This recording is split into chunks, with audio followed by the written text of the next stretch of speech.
Okay, so hello, grade 10. Welcome to a new school year. Are you excited to dive deeper into the world of science and explore new concepts and discoveries this school year? If so, then let's begin. I am Sir Wawi, your ever curious science buddy. Don't forget to like, share, and subscribe. Ano, are you ready? All right, let's start.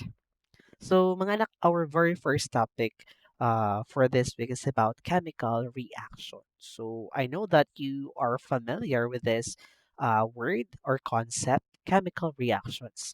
Okay, so we encounter different chemical reaction in our everyday life, but we are not aware that it's already a chemical reactions. So this time, we will try to find out the indicators or factors or a sign if it's a chemical reactions. That's a chemical reactions. So how did you say so? So we will try to find out what are the indicators for it to say that it's a chemical reaction. So are you ready?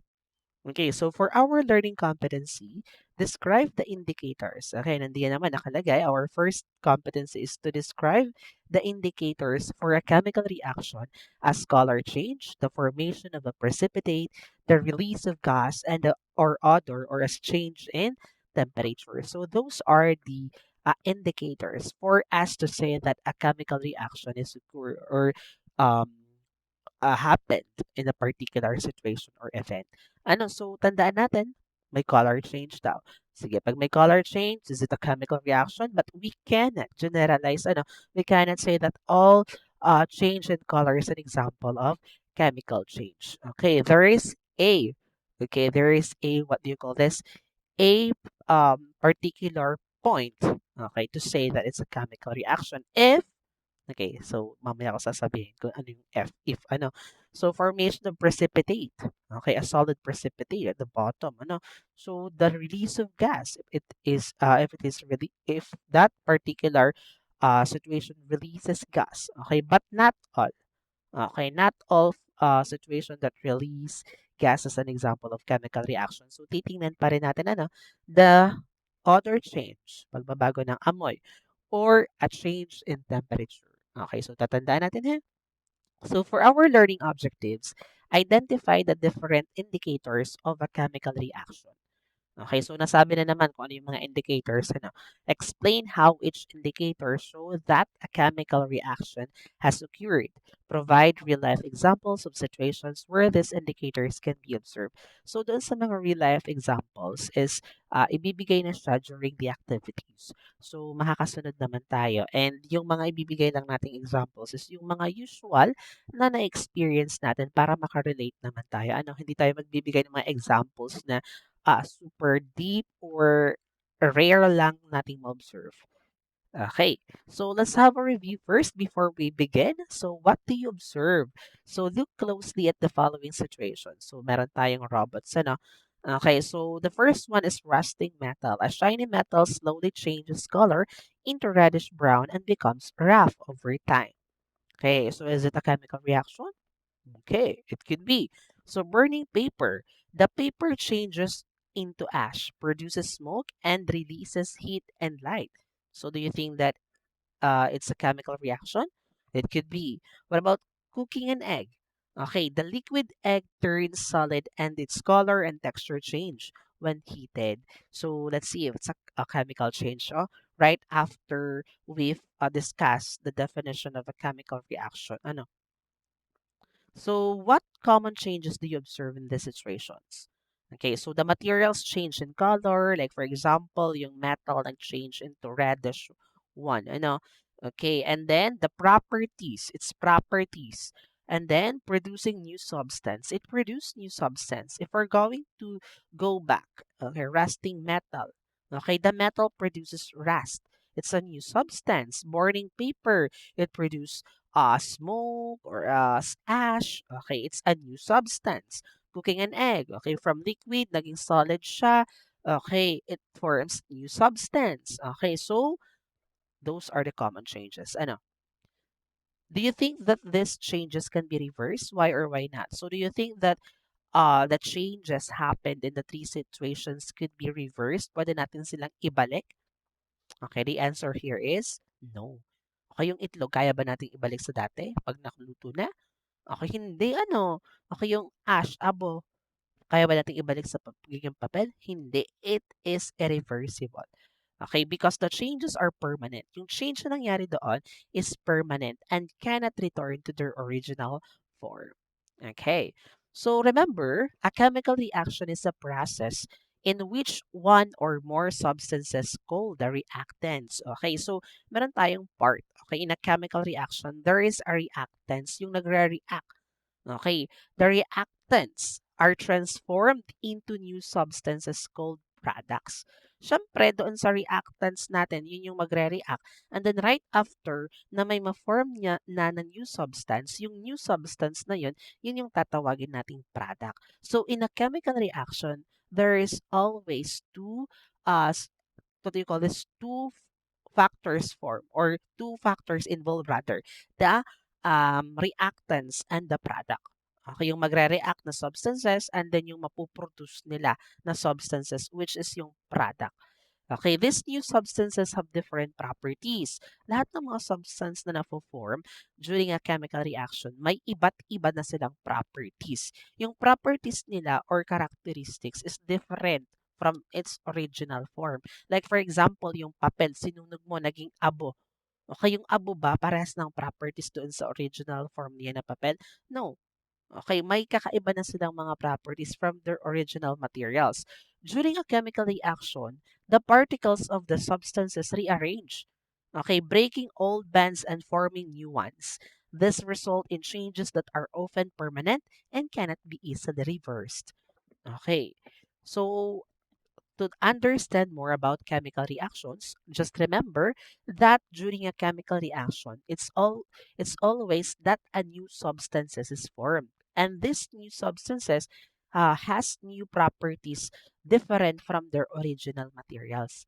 Okay, during chemical reactions, may nabubuong new substances at yung mga new substances na yon may kakaibang characteristics or properties from their original form. Okay, when a chemical reaction occurs, the original substances change into entirely new substances. These new substances have different color, different smell, different texture, and behavior compared to the original materials. Okay, usually it is irreversible or hindi na natin sila kayang ibalik sa kanilang original form. So most chemical reactions cannot be reversed easily. Once the change happens, it is permanent. Permanent na yun. And the original substances cannot be brought back to their original form. Okay, like for example, burning paper. Yung burning paper cannot turn back into paper again. And a cooked egg cannot become a raw egg. Yung abo doon sa sinunog mong papel, hindi na yun pwede nang ibalik sa pagiging papel. Okay, that's what we call irreversible. Okay. Next, so let's proceed in our first activity today. Activity number one is it a chemical reaction investigation. So students will identify signs of a chemical reaction through observation. So meron tayong mga materials, pwede itong gawin in actual or pwede rin nasa choice din ng, yun ang teacher. Okay, we have a vinegar, baking soda, clear cup, spoon, small piece of paper, a candle, optional or for demo only, or and then boiled egg.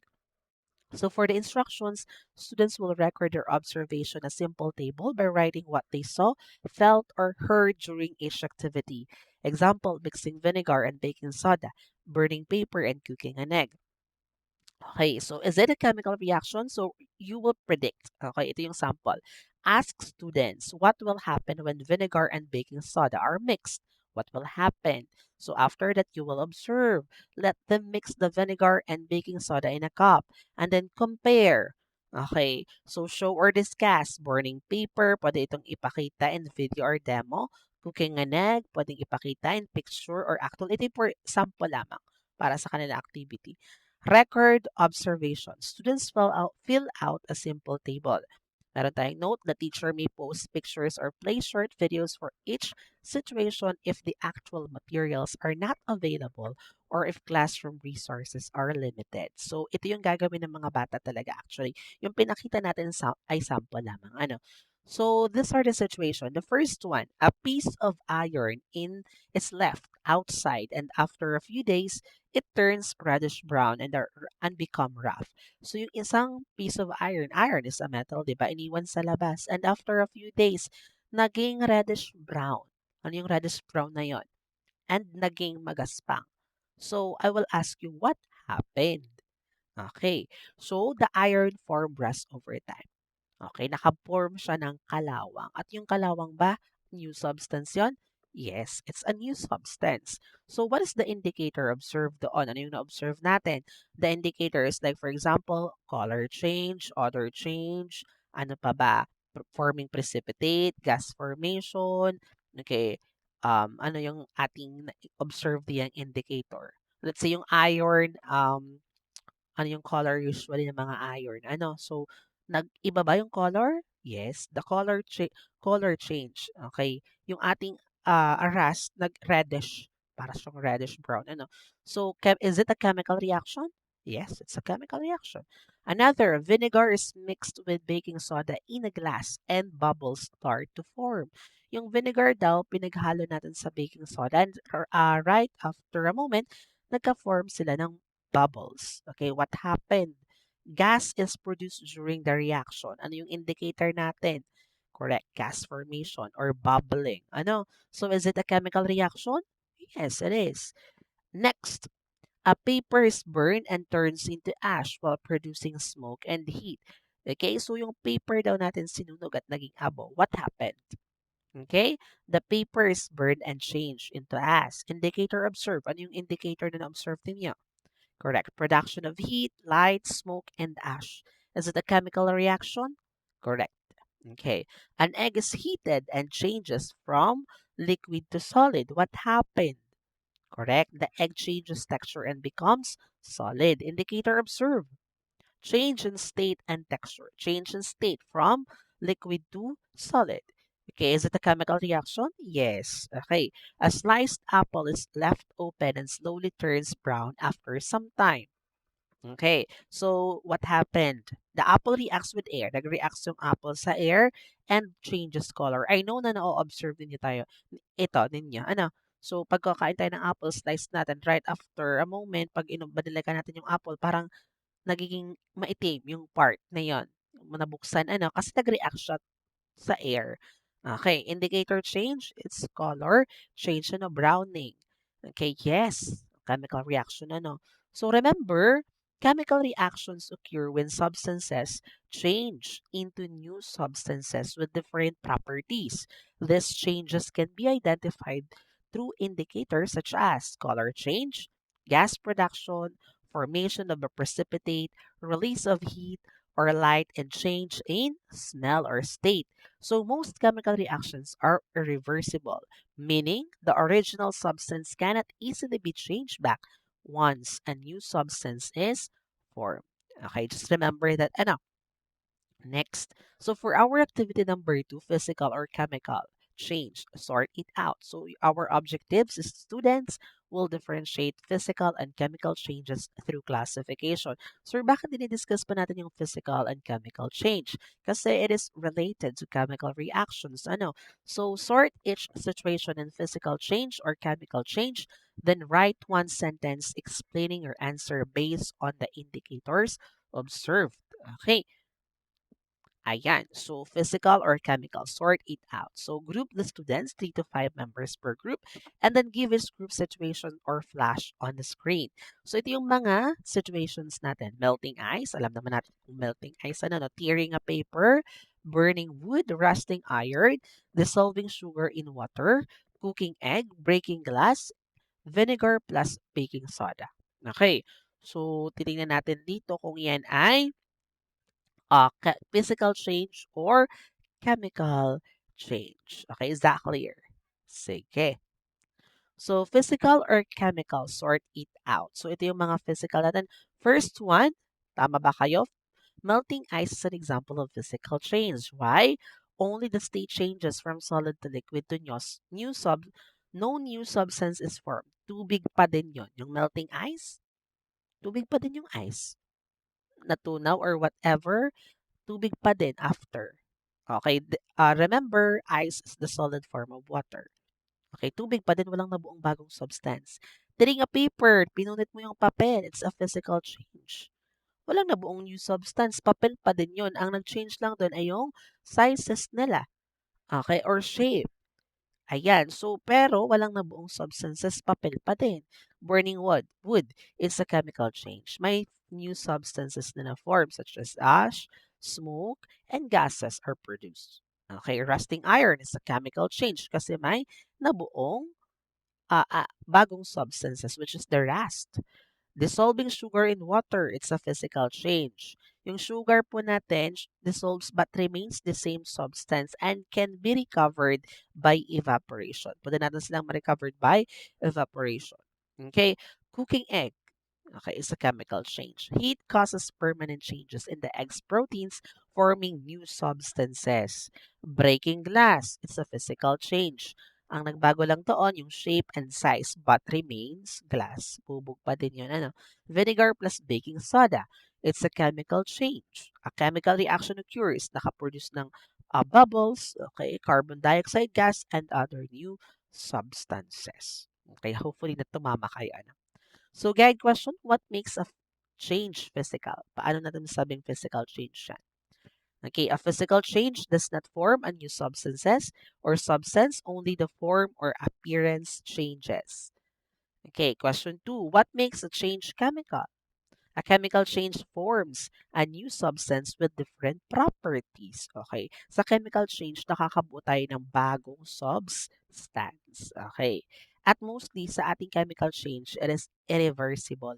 Pero sa ating physical, okay, some are reversible, but not all. Ano? So, sige. Which is easier to reverse? Why? Physical change because no new substance is formed and it can usually be returned to its original state. Ano? Physical and chemical changes differ in how substances are affected.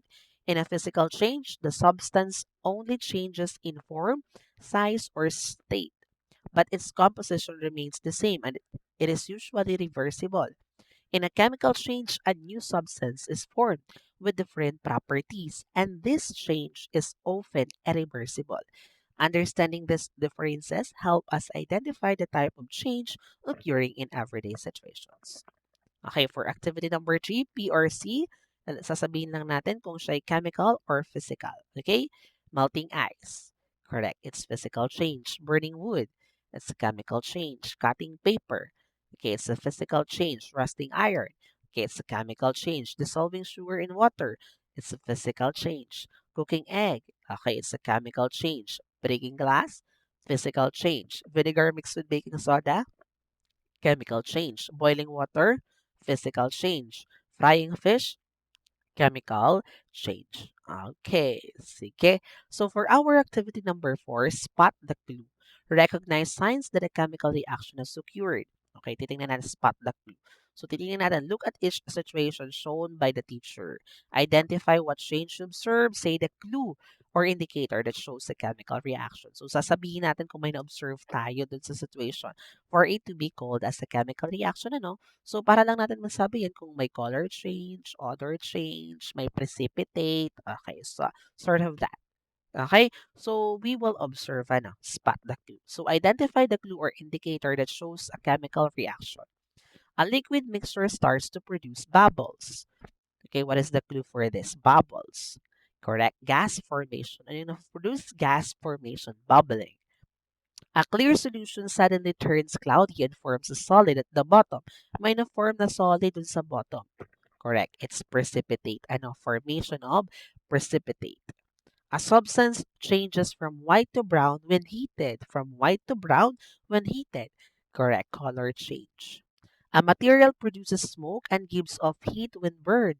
Correct. Release of heat and gas. A strong smell is produced after mixing two substances. Correct. Change in odor or odor change.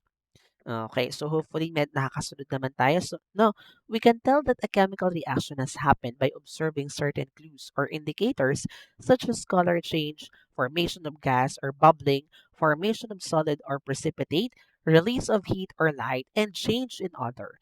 These signs show that a new substance has been formed with different properties. Okay, for activity number 5, spot the color change. So the first indicator in a chemical reaction is color change. Identify color change as an indicator of a chemical change by observing and classifying different real-life examples. Observe the changes in each situation and classify them as physical or chemical change based on what you see. Okay, sige. Situation. Rusting iron nail. Okay, so color change due to reaction, no new substances formed. Okay, lalagyan lang natin ng check. Okay, color change, ano, due to reaction. So, next, cut, cut apple turning brown. Okay, so it's um, color change due to reaction. Ano, leaves changing color in autumn. Okay, color change due to reaction. Food coloring mixed in water. No new substance is formed. Okay, pinaghalo mo lang pero walang na-form na substance. Nandun pa din yung food color and yung tubig. Burning paper turning into ash. Correct. Color change. Okay, and then cooking an egg. Okay, color change. Milk turning sour. Actually, itong milk turning sour, pwede natin siyang i-ano din sa other. Pero, pwede rin naman sa color change. Pero hindi talaga obvious yung pag-change niya, ano. Okay, kaya, tsaka na lang natin dito. Pero ito hindi the best example for this one. Pwede nating alisin. Pero meron din. Okay, meron din na tayong pwedeng ma-observe na color change, but not too visible. Ink spreading in water. Okay, no new substances formed. Burning wood producing black charcoal. Okay, color change. Mixing red and blue paint. Okay, it's no new substance. Paint pa din yun, pinaghalo mo lang. Okay, did the color change permanently? Okay, sige. In chemical change, yes. In physical change, no. Or reversible. Okay? Was a new substance formed? In chemical change, yes, may nabuong substance na bago. Okay, in physical change, no new substances formed. Like yung paint, pinaghalo mo, paint pa din. Does color change always mean a chemical change? No, some color change are physical, like yung mixing paint or food coloring, while others indicate chemical reactions like rusting or burning. Tandaan na, hindi lahat ng pagbabago ng color ay chemical reactions. Dapat may mubuo na new substance. Okay, so a color change can indicate a chemical reaction when a new substance is formed, but it can also be a physical change when substances are simply mixed without creating a new material. Okay, so sa chemical reaction, dapat laging may bagong substance na mabubuo. Okay, activity number 6, cloudy or clear. This is the second indicator. Identify the formation of precipitate as an indicator of a chemical reaction by observing mixtures that produce a solid or cloudy substance. Observe each mixture and identify whether it remains clear or forms a cloudy solid after mixing. Okay, so vinegar plus milk. May nabubuo kayang precipitate? Okay, yes, meron po sa ilalim, no? So it's a chemical reaction. Soap plus hard water or detergent in dirty water. Okay, may precipitate. Yes, it's a chemical reaction. Mixing two clear solutions that form a cloudy solid. Okay, it's a precipitate. May cloudy solid sa baba. Ano? Okay, next. Salt dissolved in water. Control example stays clear. Okay, clear solution. Wala po ditong nabuong bagong substance kasi pinaghalo mo lang yung salt at tubig. Okay, what did you notice after mixing the substances? Did it stay clear or become cloudy? It either stayed clear if no reaction occurred, katulad ng water and salt, or become cloudy if a solid precipitate is formed. Pag may nabubuong precipitate, nagiging cloudy talaga siya. Okay, like yung mga binigay kong example. Ano? So, a precipitate is a solid that forms when two liquid solutions are mixed. This indicates that a chemical reaction has occurred and a new substance has been produced. Okay. Activity number 7, bubble or no bubble. So, ito naman, identify gas formation. This is the third indicator. Okay, by observing the production of bubble or gas in different situations. So, observe each situation and determine whether gas formation occurs due to a chemical reaction or if it is only a physical change. Okay, so vinegar plus baking soda. Correct. Gas or show gas formation due to chemical reaction. Soft drink opened. Okay, no chemical reaction. Why, sir? Makaproduce siya ng bubble. Pag binuksan natin, mga anak, ang na-produce niyang bubble is contains carbon dioxide. Pero hindi yun bagong substance. Bago pa man buksan ninyo yung soft drinks, yung carbon dioxide, nandun na sa loob ng soft drinks. Okay? Tandaan natin. Ano? So, walang pong bago. Hindi po bago yung carbon dioxide. Nandun na talaga siya, yung dissolved carbon dioxide sa soft drinks. Boiling water. Okay, no chemical reaction. Mixing sugar and water, no chemical reaction. Though may bubble, pero hindi yan chemical reaction. Sa boiling water, may bubble, pero hindi yan chemical reaction. Wala pong new substance na nabubuo. Did you see bubbles are fizzing? Yes, but not all bubbles mean a chemical reaction. Hindi lahat ng bubbles ay chemical reaction. Is the gas continuously produced after mixing? Only vinegar plus baking soda produces continuous gas due to a chemical or to a reaction. Was a new substance formed? Yes, for vinegar and baking soda, not for the others. Gas formation seen as bubbles or fizzing can be an indicator of a chemical reaction. However, nandito nakalagay, not all bubbles mean a reaction, since some are caused by physical changes like boiling or opening a soft drinks. Okay? So for our activity number 8, smell the change. Okay, ito naman, the next indicator in a chemical reaction. Identify odor change as an indicator of a chemical reaction by recognizing situations where a new smell is produced due to formation of a new substance. Observe each situation and determine whether the odor change is caused by a chemical reaction or is only a physical change. Okay, spoiled milk. Correct. It's odor change due to chemical reaction. Freshly cut onion. Odor without chemical change. Hindi ito chemical change or chemical reaction. No chemical reaction. Burning paper. Odor change due to chemical reaction. Perfume sprayed. Okay, hindi ito. It's a physical. Odor without chemical change ito. Okay, so it's not chemical reaction. Nag-spray ka lang ng pabango. Did the smell change or become stronger or unpleasant?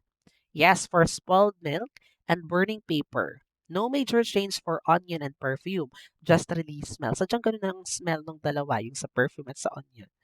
Is the odor a result of a new substance formed? Yes, for spoiled milk and burning paper. No for onion and perfume. Is the change reversible or permanent? Chemical change permanent, like for example, for spoiled milk and burning paper. Physical change reversible or temporary for onion and perfume. So a change in odor can indicate a chemical reaction when a new substance with a different smell is formed. However, some smells are only released due to physical changes and do not involve the formation of a new substance. Walang bagong substance na nabuo nung ikaw ay nag-spray ng pabango. Okay, wala pong nabuo dong kung ano mang acid or whatever new substance. Okay, ano? So, hot or cold. Identify temperature change as an indicator of a chemical reaction by observing if heat is released or absorbed during a process. Observe each situation and determine whether the temperature change is due to a chemical reaction or only a physical change. So, dito naman, temperature naman ang pag-uusapan natin. An indicator for chemical reaction. Vinegar plus baking soda feels cold. Correct. It's a chemical reaction due to temperature. Okay, temperature change due to chemical reaction. Nagkaroon ng feels cold. Dissolving salt in water. Okay, no chemical reaction. Burning a candle produces heat. Okay, temperature change due to chemical reaction. So dito, ano ba yung mga na-form? Naka-form tayo dito ng smoke or yung carbon dioxide, di ba? Okay, kasi nagkaroon siya ng temperature. Okay, change. Okay. Mixing water and sugar. No chemical reaction. So did the temperature increase or decrease? Yes, it can either increase burning a candle or decrease vinegar plus the baking soda. Did the change happen after the substances were mixed? Yes, for all cases, but only chemical reactions show significant energy change. Was a new substance formed? Yes, for chemical changes, like for example, vinegar and baking soda, burning a candle.